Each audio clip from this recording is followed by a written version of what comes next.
Thank you for having us today. So my name is Jill Bartolotta, and I'm an extension educator with Ohio Sea Grant, and I'll be co-presenting with my colleague Sue Bixler, who is the education specialist at Stone Laboratory, which is a research and education facility in the western basin of Lake Erie. And today we're going to be talking about some prevention work that we've been doing, because it's very important for us to clean plastics out of water sources, but it's also important for us to educate others on how they can use less plastics. So the likelihood of these plastics entering the system is going to be decreased if we're using less of them.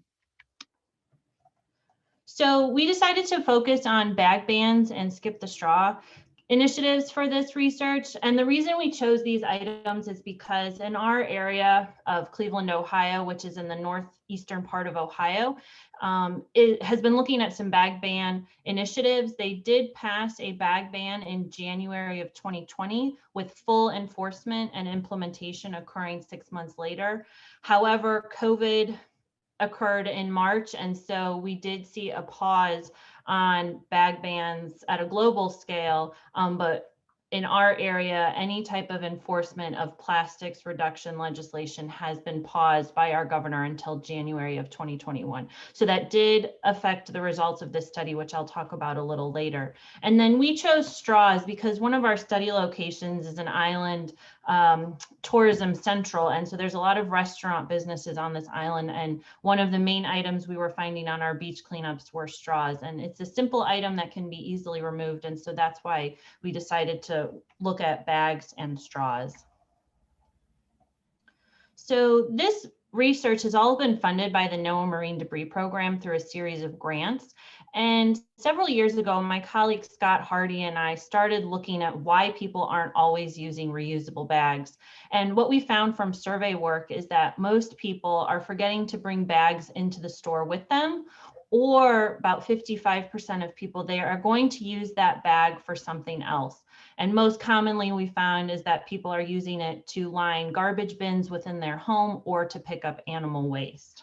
And so we decided to continue this work and look more into what types of bags are being used, and just to see if there was any outreach that we could do that could encourage people to bring their own bags. And so what we did with some, again, money from the NOAA Marine Debris Program, we worked with a local grocery store in Cuyahoga County, which is in Northeast Ohio, called Produce Place, and they have 2 locations. And then we worked with a repurposed clothing store called Revolve Fashion, which was also in the area. And so with support of our 2 undergraduate students, we did education with the store staff. We educated customers. We gave out these reminder items, window decals, magnets, and keychains, as well as placing up signs as you entered the store, just educating people about the issue of plastic bags in the freshwater environment, and then trying to encourage people to bring their own bags with these reminder items, and also the education we provided to them. And we found that the reminder items, they were somewhat effective. The keychain was the most preferred item by customers at encouraging them to bring their own bags. But in looking at the data, I don't think it's a good tool and not a good use of resources to give people these reminder items to bring their own bags. We did find that the signs were fairly effective. Now, signs, we've seen them placed in parking lots. We've also seen them placed in the entrances to stores. However, this only works if people already have the bags in their car. People are not going to go back home to grab their bags. So really, as educators, we need to find ways to reach people before they're leaving their home that will remind them to put their bags in their car. And this is some work that we're going to continue working on and continue looking at some more effective strategies for reminding people to bring their own bags. We also looked at the plastic bag use during this entire process. So we did observation for several hours at various times of the week, various times of day, to see what types of bags were being used by customers leaving the grocery stores. And as you can see, there's very little change in the bag use for plastic bags per person pre-outreach after our outreach period and then during the initial bag ban implementation. So like I said, the bag ban was implemented in January of 2020 with the enforcement. So grocery stores would be penalized if they were not adhering to the rules according to the legislation. That would occur 6 months later in July. So there were no negative consequences happening for grocery stores or customers in the period where we were doing this observation. Unfortunately, COVID happened and that prevented us from finishing this data observation because, as I just mentioned earlier, we are not allowed to enforce any type of bag bans until next year. So maybe we'll try to pick this project up then. So what you see is that outreach is not a very effective tool at getting people to use their own bags. And if you are going to do any type of bag ban, there has to be an enforcement to that bag ban or else it will not be effective. So voluntary participation of consumers is not effective at reducing the use of plastic bags. We also wanted to see if people support legislation or stores that are trying to reduce the access to plastic bags. So as you can see, the bar graph on the top, that was worked on a couple years ago. This was as Cuyahoga County was discussing a bag ban. And you can see that people are in favor, about 75% of people are in favor of doing something, whether it's a bag ban or a bag levy to reduce our free access to plastic bags. The lower pie chart, that was research taken from this past year. And again, you can see people are still in favor of legislation that is reducing our access to plastic bags. And then if you look at the right, we also wanted to see, do they support businesses who are trying to use less plastic bags?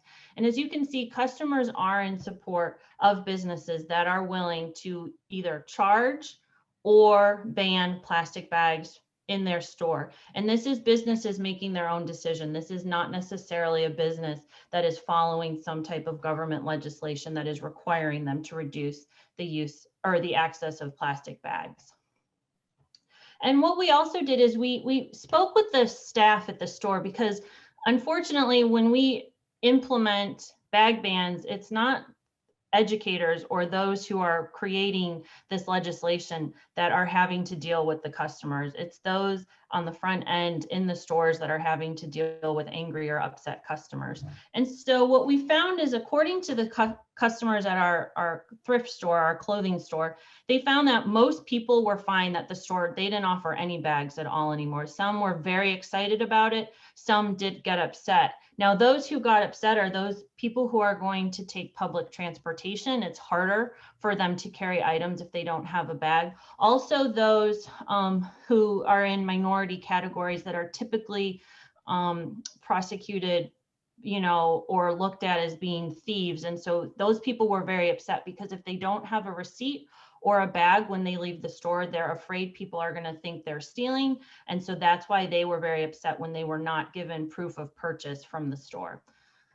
As far as the business losing any money, the store did not document that they were losing customers or profits because they no longer offered bags. They were actually making more money because one bag is about a penny per unit. So if you're giving out hundreds to thousands of bags per year, you are saving some money when you're not giving out bags anymore. And then lastly, as far as a store that's going to make this adjustment to going bagless, they say it can be done, but it's very important to educate the customers beforehand. Don't just make a decision and then the next day you're no longer offering bags. But also it's important to train employees so that the employees can have conversations with customers about why they're reducing bags and why it's important for us to make this decision to better the environment. So I'm going to turn it over to Sue Bixler now, and she's going to talk about our Skip the Straw work up on South Bass Island. So I just unmuted. Jill, can you hear me? Yes, Sue, we can hear you. Okay, thanks. So Jill and I have been involved in another NOAA Marine Debris grant entitled Talking with Our Tourists, a Marine Debris Awareness Initiative. As Jill mentioned, I am the Education and Outreach Specialist for Ohio State University Stone Laboratory. And we're located on a small 6.5 acre island called Gibraltar, but we also have a home base on South Bass Island. You can see some of the, when you look over to the left of our slide, this is kind of a mock-up of South Bass. And it shows that the partners that we have brought into this grant, mainly transportation. We do have a national park on the island, several wildlife centers. The Put-in-Bay Park District is very active. And the big one is our Boardwalk family of restaurants, which owns a lot of restaurants which are located on the water. That's partially why we decided, and Jill mentioned that earlier as she was talking, that this focuses on bottles, cigarette butts, and straws, because that's what we're finding in the beach cleanups close to where these establishments are located. So the top 10 items that we collect on the beach cleanups, which this shows you what we're finding, are our plastic pieces, cigarettes, food wrappers, plastic bottles, and caps. One that we didn't expect to find was shotgun shells and wads, quite a bit of those on the beach, plastic straws, cigar tips, aluminum cans, plastic lids, and plastic bottles. So we have undertaken several projects with the grant. The sign you see on the left is placed on a solar compactor that is in cooperation with the national park that is on the island, and it helps people understand it's a local sign. It talks about the number of bottles that we see used in response to the number of visitors to the island. Our transportation ferries have taken the time to put up the cigarette butt signs. And then another thing that we've done is we have an educational initiative both to our partners on the island and partners off the island. It's a trash tote, we call it, and it talks about the impacts of marine debris. And it is kind of an informal lesson that helps an educator actually have everything that they need to teach a lesson easily in their hands. 3 minutes remaining. So what we did, the Skip the Straw, Save Our Lake campaign, which you see the Boardwalk family of restaurant logo there, and then you see the team. And this is one thing Jill and I did that really made an impact, is their staff actually did a beach cleanup with us. And they saw the impact of things that they were using in their establishment and the amount of them that ended up on the edge of the water or in the water.